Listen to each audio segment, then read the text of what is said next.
हमें current find करना है जो बैटरी के थ्रू फ्लो हो रहा है। अब इस केस में हमें क्या दिया है कि की जो है वो क्लोज है, यानी कि जो t इक्वल टू 0 जो टाइम है, हमारा जो यहाँ इंडक्टर है वो हमारा बिहेव करता है कैसे, एज इनफाइनाइट रेजिस्टेंस। ठीक है, तो अगर t इक्वल टू 0 ही हम कंसिडर कर रहे हैं तो जो I होगा वो हमारा हो जाएगा V/R2 के इक्वल। ठीक है, हम एनालाइज करें तो ये इंडक्टर इनफाइनाइट रेजिस्टेंस, तो V जो हमारा करंट है वो हो जाएगा V/R2। अब जब t इक्वल टू इनफाइनाइट हो जाएगा तो जो इंडक्टर है वो हमारा इस केस में बिहेव करता है एज जो है कंडक्टिंग वायर के। तो यहाँ जो अब हमारा करंट I है ये हो जाएगा V/R इक्विवेलेंट के इक्वल, यानी कि V into R1 plus R2 bye R1 R2 के इक्वल।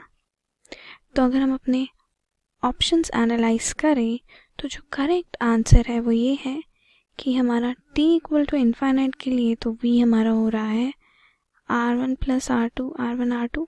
ठीक है, और जो t इक्वल टू 0 के लिए V/R2, तो ऑप्शन 2 जो है वो करेक्ट आंसर है। दे रखा है जो फ्रिक्वेंसी है सर्किट में, ठीक है, वो कितना है 50 हर्ट्ज की है। यहाँ पर बोल रहा है कि कैपेसिटेंस को इस सर्किट LCR सर्किट से कैपेसिटेंस को जब बाहर निकाल लेते हैं, मतलब कट कर देते हैं, कैपेसिटेंस को आउट कर लेते हैं सर्किट से, तो क्या हो जाता है वो LR सर्किट बन जाता है।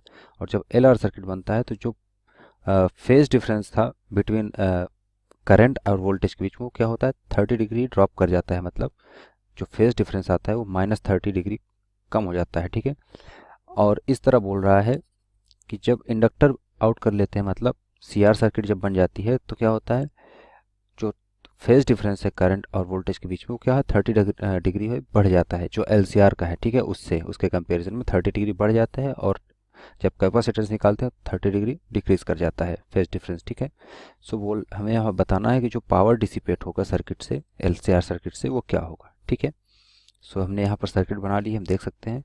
तो बोल रहा है फर्स्ट टाइम बोल रहा है कि C को बाहर कर लिया गया है। C को बाहर मतलब LR सर्किट होगी हमारी। ठीक है, LR सर्किट में बात कर रहा है। तो LR सर्किट में हम जानते हैं जो tan phi होता है, tan phi इक्वल्स टू क्या होता है ओमेगा L बाई R। ठीक है, सो यहाँ से हम इसको लिख सकते हैं ओमेगा L इक्वल्स टू हो जाएगा R tan phi के, R tan phi के। सो R की वैल्यू हमारे पास है 200 और tan phi मतलब tan 30 डिग्री, tan 30 डिग्री मतलब 1/√3। ठीक है, सो ये आ जाएगा हमारा 200/√3। यहाँ से आ गया हमारे पास ओमेगा एल की वैल्यू आके 200/√3। इसी तरह हम सेकंड में देखते हैं। सेकंड में बोल रहा है कि सी की जगह पर यहाँ पर इंडक्टर को बाहर किया जा रहा है। ठीक है, इस बार इंडक्टर को बाहर कर देंगे तो हमारे पास सर्किट होगी जो वो होगी RC सर्किट या CR सर्किट हो जाएगी। ठीक है, RC सर्किट बन गई। तो RC सर्किट में जो tan phi होता है वो क्या होता है tan phi आएगा, जो फेज डिफरेंस आएगा यहाँ से वो आ जाएगा 1/ओमेगा इंटू C इंटू R के। ठीक है, तो यहाँ से आ जाएगा, यहाँ से हम निकाल सकते हैं 1/ओमेगा C जो होगा 1/ओमेगा C, ये इक्वल होगा हमारा R tan phi के, R tan phi के इक्वल होगा। ठीक है, तो इसमें भी वैल्यू पुट कर देते हैं। तो R की वैल्यू कितना है 200 इंटू √3 1/√3। सो यहाँ से आ गया, ये भी आ गया कितना 200/√3, मतलब दोनों सेम आ गए यहाँ पर, लेकिन ओमेगा एल है यहाँ पर 1/ओमेगा C है। ठीक है, सो यहाँ पर अगर हम देखें जो टोटल इम्पिडेंस होगा सर्किट का वो क्या होगा, नाउ जो टोटल इम्पिडेंस होगा सर्किट का लेट्स से Z होगा। ठीक है, तो Z इक्वल्स टू आएगा square root of R square, ये LCR सर्किट के लिए हम देख रहे हैं। ठीक है, R स्क्वायर प्लस हो जाएगा 1/ओमेगा C RC सर्किट का जो होगा माइनस ओमेगा L का होल स्क्वायर। ठीक है, तो ये हमारे पास टोटल इम्पिडेंस आ गया। तो इस फॉर्मूले में वैल्यू पुट कर देते हैं। हमारे पास हर चीज़ की वैल्यू दे रखी है यहाँ पर आ जाएगा R स्क्वायर मतलब 200 का होल स्क्वायर।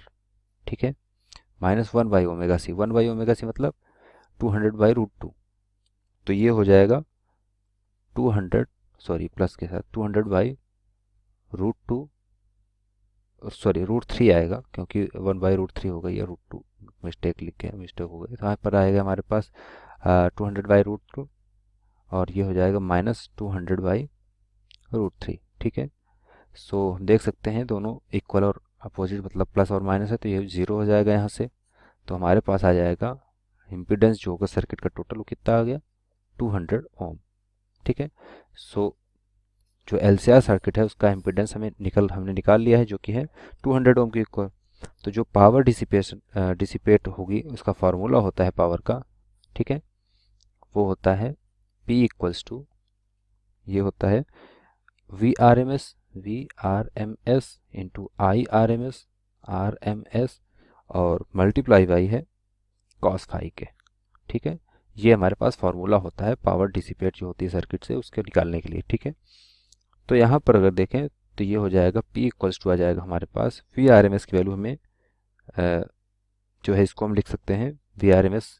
इस फार्मूले को थोड़ा सा मॉडिफाई कर लेते हैं, इस तरह से हो जाएगा वी आर एम एस, और आई क्या है हमारा करंट जो होगा वो क्या होगा, ये आ जाएगा हमारे पास V R M S, current को इस तरह हम लिख लेंगे डिवाइड बाई जेड। ठीक है, मल्टीप्लाई बाई हमारे पास है कॉस फाई। ठीक है, तो कॉस फाई जो है वो हमारे पास अगर देखें सर्किट में जो होता है, अगर ग्राफ से अगर देखें तो वो आ जाएगा, चूँकि कॉस फाई यहाँ पर अगर एलसीआर सर्किट के लिए देखें तो जो इसमें फेज डिफरेंस आता है वो आ जाता है यहाँ पर आर वाई एल के इक्वल होता है, सॉरी आर वाई जेड के इक्वल होता है। ठीक है, कॉस फाई ये हमें पता है। ठीक है, एलसीआर सर्किट के लिए हमने पहले जो पिछले क्वेश्चंस लगाए थे उनमें हमने यूज़ किया था ये आर वाई जेड। ठीक है, तो हम यहाँ पर कॉस फाई की जगह क्या लिख देंगे, आर डिवाइड बाई जेड। ठीक है, सो यहाँ से आ जाएगा, यहाँ से इसको हम लिख सकते हैं पी इक्वल्स टू आ जाएगा V R M S into V R M S, मतलब वी आर एम एस का होल स्क्वायर। ठीक है, तो होल स्क्वायर ये हमें 220 वोल्ट दे रखा है, तो इसका होल स्क्वायर।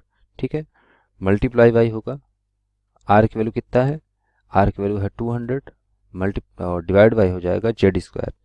जेड स्क्वायर मतलब 200 का होल स्क्वायर, 200 का होल स्क्वायर। सो यहाँ से आ जाएगा फाइनली, इसको कैलकुलेट करेंगे तो ये आ जाएगा 242 वाट के। ठीक है, इसको सॉल्व करेंगे तो हमारे पास जो आंसर मिलेगा वो आ जाएगा 242 वाट के, मतलब जो पावर डिसिपेट होगी सर्किट से वो होगी 242 वाट के इक्वल। तो देखते हैं कौन सा ऑप्शन सही है। ठीक है, देखेंगे तो जो डी ऑप्शन है यहाँ पर इसके लिए correct option, sorry 5 into 10⁻⁵ Newton पर एम्पियर पर मीटर। ठीक है, तो ये बोल रहा है ड्यू नॉर्थ द हॉरिजॉन्टल, ये जो फील्ड है किधर है, नॉर्थ, और नॉर्थ की तरफ हॉरिजॉन्टली है। ठीक है, सो यहाँ पर बोल रहा है the board carries a vertical aerial. ठीक है, 2 मीटर लॉन्ग। ठीक है, वर्टिकल एरियल जो है उसका क्या है, 2 मीटर लॉन्ग है।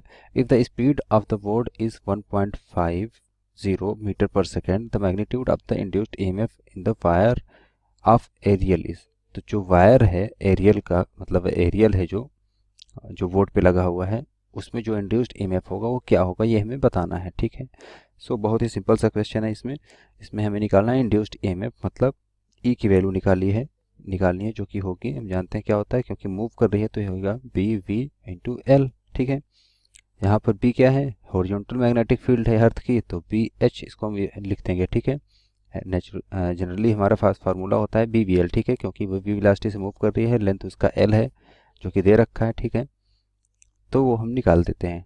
सो यहाँ से आ जाएगा हमारे पास, इसमें वैल्यू पुट करेंगे तो ये हो जाएगा वी की वैल्यू हमें दे रखी है कितना है 1.5। ठीक है, और मल्टीप्लाई बाई हो जाएगा बी की वैल्यू हमें दे रखी है 5 इंटू 10⁻⁵ और मल्टीप्लाई बाई एल, लेंथ क्या है 2 मीटर लॉन्ग एरियल है, तो मल्टीप्लाई बाई 2 हो जाएगा। तो यहाँ से आ जाएगा हमारे पास इंड्यूस्ड ईएमएफ जो होगा वो हो जाएगा E इक्वल्स टू 0.15। ठीक है, 0.15 मिली वोल्ट के इक्वल हो जाएगा। ठीक है, सो हमें यही कैलकुलेट करना था। ठीक है, तो देखते हैं कौन सा ऑप्शन सही होगा। ऑप्शन में देखेंगे तो जो सी ऑप्शन है इसका, ठीक है, वो करेक्ट होगा।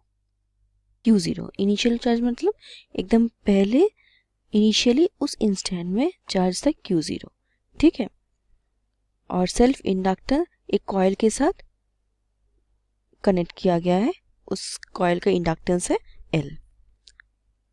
यहाँ पे तो सीरीज पैरेलल कुछ नहीं दिया हुआ है, तो हम लोग सीरीज पकड़ सकते हैं ऐसे। ओके, तो इनिशियल चार्ज जो था वो Q0, तो क्या लिखेंगे, फुल्ली चार्ज मतलब उस टाइम मैक्सिमम चार्ज था। ये लिख सकते हैं। ओके, तो current flowing through capacitor equals to I equals to d q d t, rate of change of charge. तो बस इसको डेरिवेटिव कर लो, कितना आता है फिर omega cube zero sine omega T.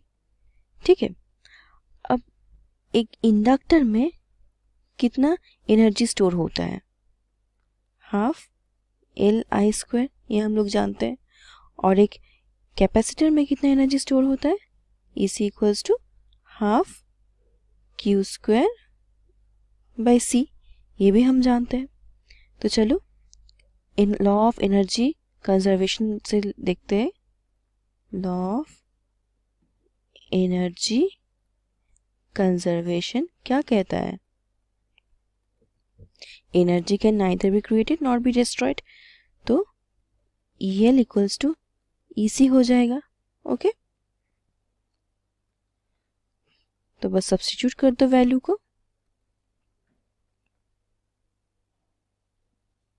Okay, अब हम देखो यहाँ से जानते हैं I, ये है हमारा I, और Q भी जानते हैं, ये है हमारा Q।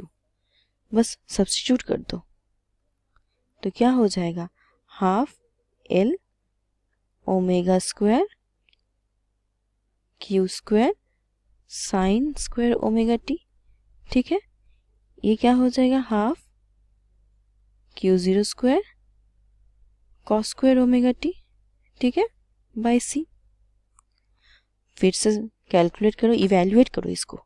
अब ये क्या आ जाएगा, देखो ओमेगा स्क्वायर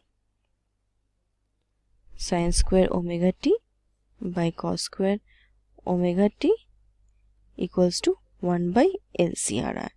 ओके, अब देखो वी नो